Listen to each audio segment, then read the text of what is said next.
non-Jewish ship. No, she wasn't, and that's what makes it more entertaining.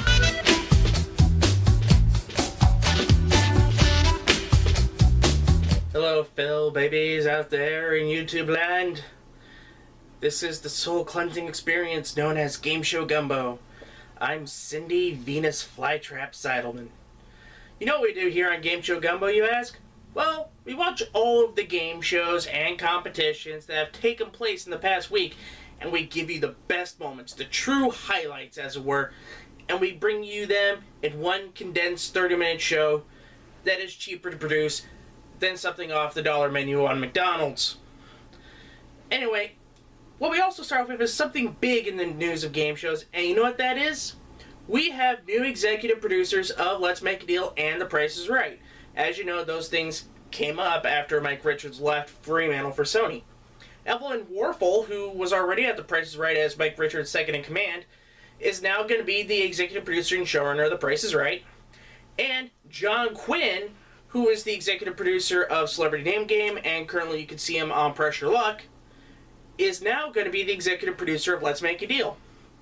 To be honest, I think both of those shows are in great hands, and they're going to do extremely well with those two, so can't wait for the September month to come on so we can see what they can do.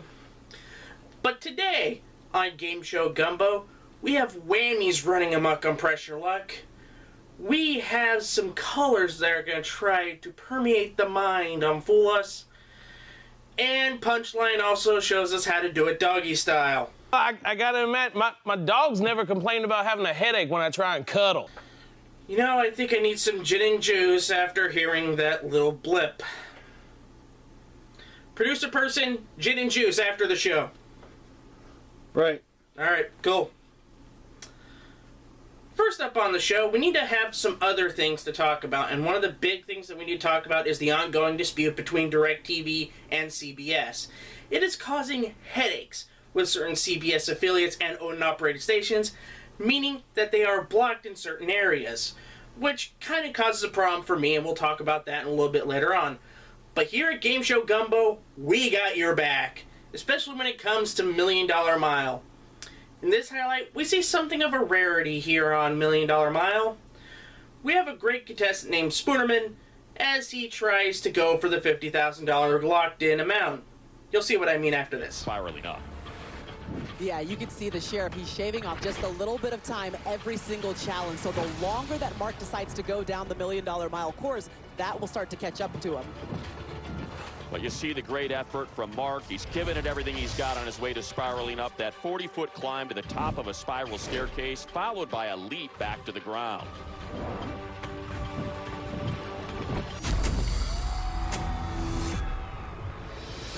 And here we go. He's starting his way up the steps as Hunter closes in.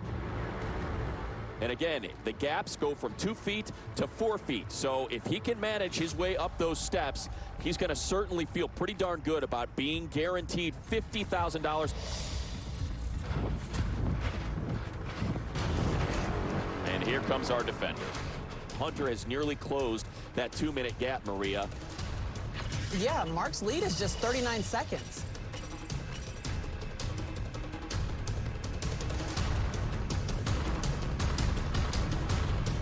All he is one jump off of this 40-foot platform. That's a $50,000 lead. He's got to hit that button.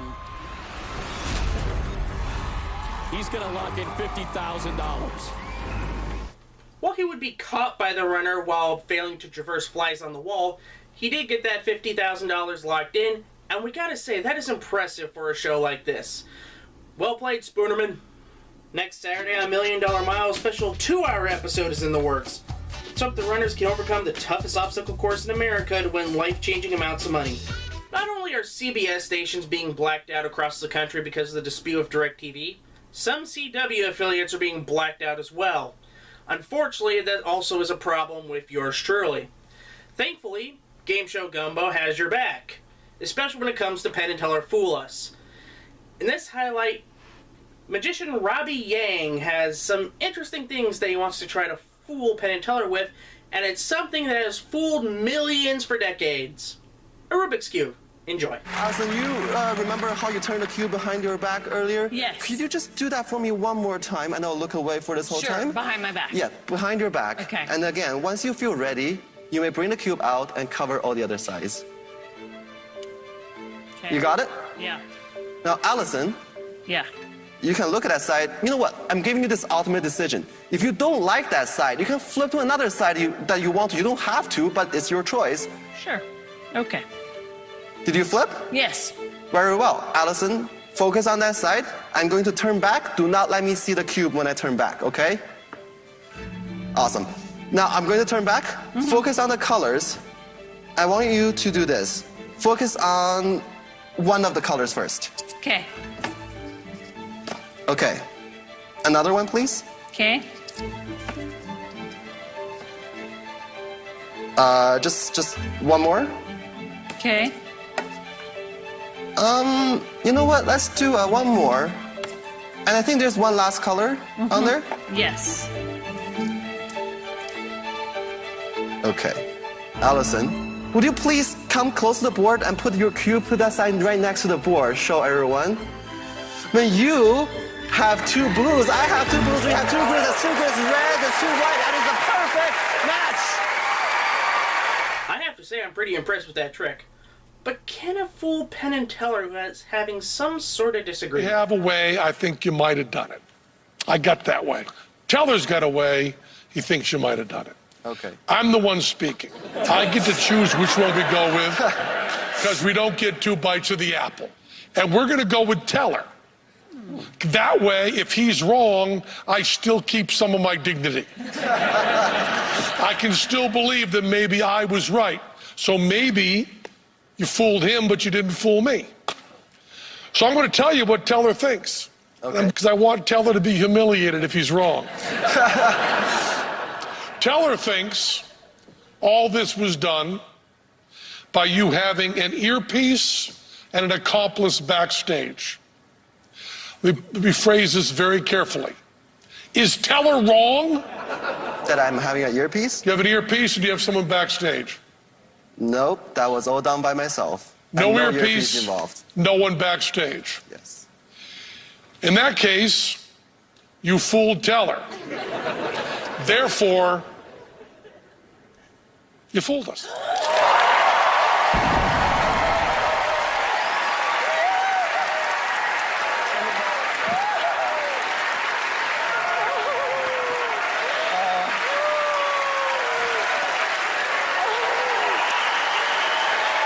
Wow, guess he did. Congrats, Rabby. Monday on Fool Us, Penn and Teller get one of the toughest contenders they've ever had. A 6th grader. Let's hope things go better for them than most people who try to be smarter than a 5th grader. There are moments in game shows where I think I need glasses. I mean, there's looking at the photos on Win, Lose, or Draw, trying to decipher what the hell they're trying to draw. And one of them has to come to jarbled handwriting when it comes to Final Jeopardy. In this Jeopardy highlight, which is actually the final Jeopardy of Season 35, a contestant proves me right. For our final Jeopardy, we are dealing with historic ships. And players, here is your clue. 215 passengers were rescued when it sank in July of 1918, about 500 fewer than it had rescued 6 years earlier. We go to Maggie now. She was tied with you. What was her response? The Doria Gray. You said Doria Gay or Goy. I was running fast. It's Meant to be. a non-Jewish ship.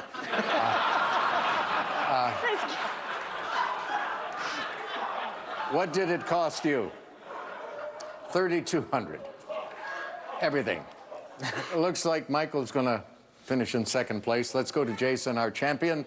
And he came up with the Britannia. No, the ship was the Carpathia. Remember? Took a long time for them to get there. It's going to cost our champion how much money?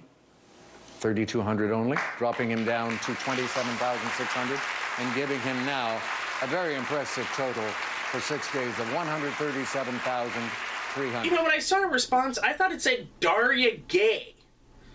And with the show that was on MTV in the late 90s and early 2000s, I thought she was prophetic in a way. Anyway, This also makes the second big winner since Holzhauer lost and when the Tournament of Champions roster was announced. I'll tell you this right now, the 2020 or 2021 Tournament of Champions is going to be stacked, and I can't wait for it. Jeopardy's done for the summer, so kick back and see all the best moments from Season 35. Maybe you might see our buddy Dino Alexander on one of those repeats. Also, a lot of Holzhauer. Reactions to big wins can come in a variety of flavors. In Price is Right, for instance, they could be loud, they could run around the stage, they can do dances and all that good stuff. But sometimes a reaction is best left without a sound. In this Sale of the Century highlight, when it comes to a $16,000 instant cash, you'll see what I mean. Join us for our wonderful classic clip of the week. What a great time to go into the lead. Stanley. 2 boxes have $100 bills. One of these boxes is worth $16,000. Plus the amount of your lead if you want to go for it. I wonder how sneaky he's going to hit the buzzer this time. It'll cost you $5 for a shot at 16. He's sure. I didn't think you were going to think too long about that. No. We'll knock the 5 off. I'll put you and Robin in the tie. Now, the big decision. Stand for $16,000. Which box? 3 is calling me. 3 is calling you. All right. So do you want... Yeah, with $16,000 on the line, Summer wanted to be sure. Do you want 3? Good luck. Good luck, Stan.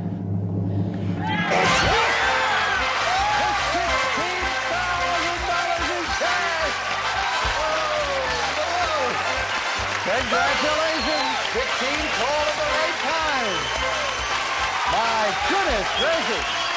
$16,000. What can I tell you? Congratulations. Back to the match right after this. That's not bad. Although he would lose the game to Robin McKirahan, I would say opening a box and getting $16,000 in cash is a great way to spend about 20 minutes. Well, we're going to take a break right now, but join us after the break. Wait, what's that, producer person? Sorry, we're out of gin and juice. All we have is sherry and ginger ale. Serious? Yeah, and I think the sherry went bad.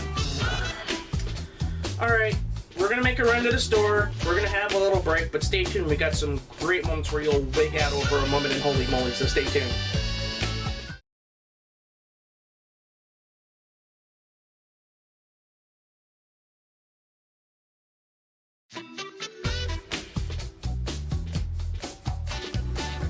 Welcome back, everybody. I hope you enjoyed the break. Now sit. Stay. Good dog. I wouldn't know what that means. I just had it written down for me because I don't have a dog and I prefer cats and we're not allowed to have pets at our apartment. Makes me sick. I wish I could have a fur baby of my own. I love cats. Anyway, the folks at Punchline absolutely love dogs, and in this highlight, comedian Mitch Burrow maybe tells us a bit more than we kind of want to know about him when it comes to his dog. Riley Organics found over half of dog owners say they prefer sleeping with their dog rather than their partner. Comedians, why is sleeping with a dog better than sleeping with a partner? Phil. Your dog will always be faithful. Yeah. Nice. That's the Octavia Spencer of Punchline right there. All right, Mitch, why is sleeping with a dog better than sleeping with a partner? Well, I gotta admit, my dog's never complained about having a headache when I try and cuddle. So... True story. There you go. Yeah. True story. All right, I'm gonna walk over here to get my steps in. Hi, Rondell. Hi, Erica. Why is he cuddling with his dog? That's all I want to know. Sometimes it's all you can get, man. Not true. Not true. Ladies, look at this. Look at the camera. Come on. Kinda don't know what nerves me more. The fact that he likes to cuddle with his dog or that bad designed floral jacket. It's just absolutely hit. What? What's that? Oh, he's a Marine. Love your jacket, Mitch. You keep cuddling that dog. Please don't hurt me. Check out Punchline on your local Fox stations across the country. If you don't get Punchline, then search for Punchline on YouTube as they upload their episodes the day after they air so others can watch it who don't have Fox stations that air Punchline. Am I safe? Is the door locked, producer person? Yeah. We better move on.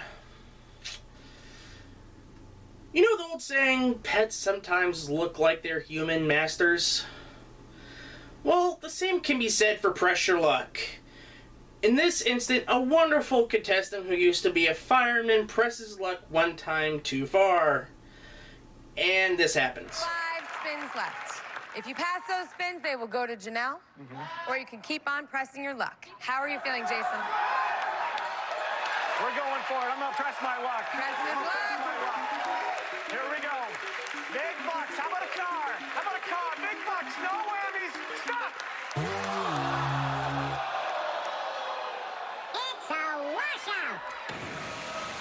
Whoa, whoa, whoa. I bet you recognize that whammy from your firefighting days. Vaguely familiar. Yeah. Oh God. The firefighter whammy making fun of the firefighter? They've adapted! They've gotten smart! This is bad. This is so bad. I just hope they don't learn too much where they insult a contestant losing an Australia-New Zealand trip in the bonus game.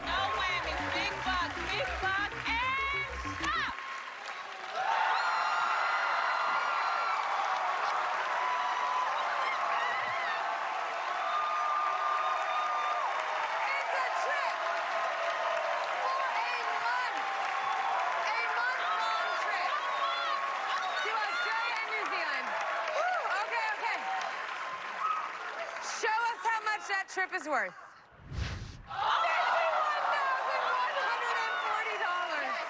Yes.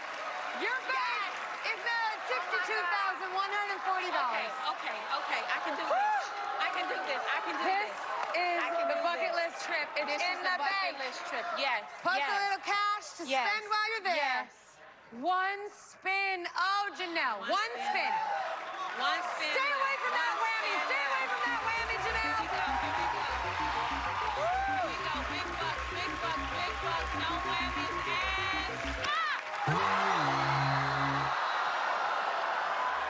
Your money always comes back to me, mate.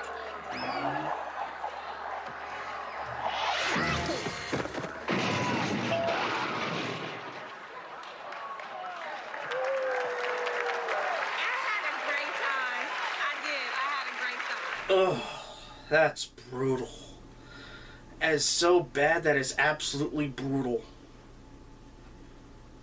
Damn you, Mark Wagner. Well, the whammies were in full force last time out. Will they even be even more focused for the next batch of contestants? Find out Wednesday. The pride before the fall is one of the most important and best lines ever uttered by man. It's right next to, ask not what your country can do for you, but ask what you can do for your country, and do it rockapella in terms of importance. Yeah! And Holey Moley has that line, the pride before the fall, in spades. Let me introduce you to pride herself, Mitra D. Our own Jeannie Mai is with her. Girl, you look good. Yes, with the fit. Jeannie? The shades and the white and the pop and the purple. Hi, I'm Mitra D. Carter. I am a data entry clerk, and my golf game, well, you know, I'm a natural. That's the kicker. Because you never would expect someone like me to be able to play mini golf. You know I can't fall in the water. Gotta be fabulous. So what we trying to do is keep the hair out of the water, right? What makes me good at mini golf is my poker face, so to speak. Intimidation always puts me in that focus. We're so cute. We need to take an Instagram picture. I know. No. Ah, let's get it! Well, we had the pride. Now we get the fall. Join us as we watch the fall in this Game Show Gumbo clip of the week. And it drops goes in the side door slowly. Maitre D did not like that. She thought for a moment maybe she avoided trouble, but she's right in the middle of it. And now the pressure is on Maitre D. Carter. Has to make the 4-footer to stay alive. Oh, no. She comes up well short. I don't think she's going to like this cool drink she's about to have. Wait, do you want me to get your glasses? She wants to go in style. Oh! And there she goes. Boy, I don't think she was ready for that one. No, she wasn't. And that's what makes it more entertaining. Oh, where's my wig? She didn't just lose her sunglasses in that fall, Joe. Now there's the wig. It looks like an octopus at this point. Out of the competition, but into the loving arms of our Holey Moley lifeguard. You know, I hope they never retrieve that wig. We leave it there as a reminder. A message for generations to come. As a warning, the water's so cold that wig will be preserved for the next 100 years. I guess you really weaved a great tale there. Oh, okay. I got a better one. I guess you're really wigged out when you got dropped into the water. Boo! Boo! Hey! You know you're picking that up. More mini golfing greats are going to take to the course on Thursday. Let's just hope that they properly secure all headwear and eyewear. Well, the bowl is empty for this edition of Game Show Gumbo. I hope you join us next time for more great highlights in Game Show Wonderland. I'm Cindy Seidelman, and I kind of feel like playing some mini golf right now. See you next time.